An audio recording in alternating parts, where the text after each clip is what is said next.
भारत की आजादी के लिए लड़ने वाले एक महान नेता नेताजी सुभाष चंद्र बोस इतिहास के पन्नों में एक अनमोल नाम है। लेकिन 1945 में उनका अचानक गायब हो जाना आज तक एक रहस्य बना हुआ है। यह कहानी सिर्फ एक व्यक्ति के गायब होने की नहीं, बल्कि उनके सपनों, उनके लक्ष्यों और उनके जोश की है। सुभाष चंद्र बोस का जीवन। सुभाष चंद्र बोस का जन्म 23 जनवरी 1897 को कटक, ओडिशा में एक समृद्ध और शिक्षित परिवार में हुआ था। उन्होंने अपनी प्रारंभिक शिक्षा कलकत्ता में ली और बाद में यूरोप जाकर आईसीएस की पढ़ाई की। लेकिन उनका मन भारत को अंग्रेजों की गुलामी से आजाद कराने में था। कांग्रेस के मुख्य नेताओं के साथ मिलकर उन्होंने देश की आजादी के लिए काफी काम किया, लेकिन उनका रुख गांधी जी से अलग था।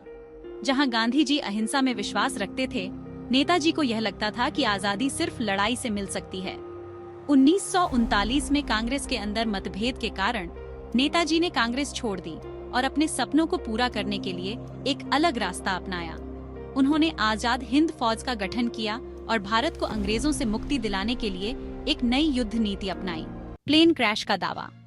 1942 में बोस ने एक्सिस पावर्स, जापान और जर्मनी से मदद मांगी।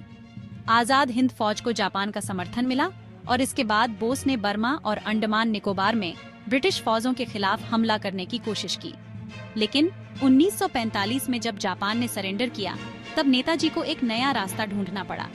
ऐसे ही समय में 18 अगस्त 1945 को एक खबर आई कि नेताजी ताइवान के ताइपे एयरपोर्ट के पास एक हवाई दुर्घटना में शहीद हो गए हैं। उनके एक पायलट कहते हैं कि ताइवान में उनका प्लेन क्रैश हो गया था, जिसमें नेताजी की मृत्यु हो गई थी। लेकिन कहानी यहीं खत्म नहीं होती। नेताजी के प्लेन क्रैश की खबर को लेकर भारत में बहुत सारी अफवाहें और षड्यंत्र सिद्धांत पैदा हो गईं। षड्यंत्र सिद्धांत और जांच। नेताजी की मृत्यु के बारे में कई थ्योरीज सामने आईं। बहुत से लोगों का मानना था कि नेताजी का प्लेन क्रैश नहीं हुआ था, बल्कि उन्होंने अपनी मौत का नाटक किया था। कई लोग कहते हैं कि नेताजी सोवियत यूनियन में छिप गए थे। एक दूसरी पॉपुलर थ्योरी यह थी कि नेताजी भारत वापस आए और उन्होंने संन्यास ले लिया। उन्हें एक सन्यासी के रूप में उत्तर प्रदेश के फैजाबाद में देखा गया था, जहां लोग कहते हैं कि वह गुमनामी बाबा के रूप में जीवित रहे। 2004 में एक हाई लेवल कमीशन को गुमनामी बाबा के सामान की जांच करने के लिए भेजा गया, लेकिन डीएनए टेस्ट से यह पता चला कि उनका नेताजी से कोई संबंध नहीं था। इसके बाद भी नेताजी की मौत का रहस्य पूरी तरह से हल नहीं हो पाया। सरकारी जांच और अधूरा सच। भारतीय सरकार ने नेताजी की मौत की जांच के लिए कई कमीशन बनाए। सबसे पहला कमीशन 1956 में शाहनवाज कमेटी के रूप में बना, जिसमें कहा गया कि नेताजी प्लेन क्रैश में शहीद हुए थे। लेकिन कई लोग इस फैसले से संतुष्ट नहीं थे।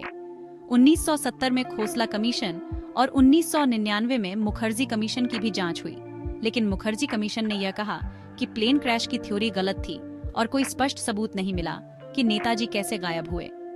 आज नेताजी के गायब होने का रहस्य अब भी जीवित है। उन्होंने भारत की आजादी के लिए अपनी जान दी या फिर वह कहीं और छिप गए। यह रहस्य इतिहास के पन्नों में दबा पड़ा है। एक वीर जो मरकर भी अमर बन गया, उनके जीवन का यह रहस्य शायद कभी पूरी तरह से समझ नहीं आएगा।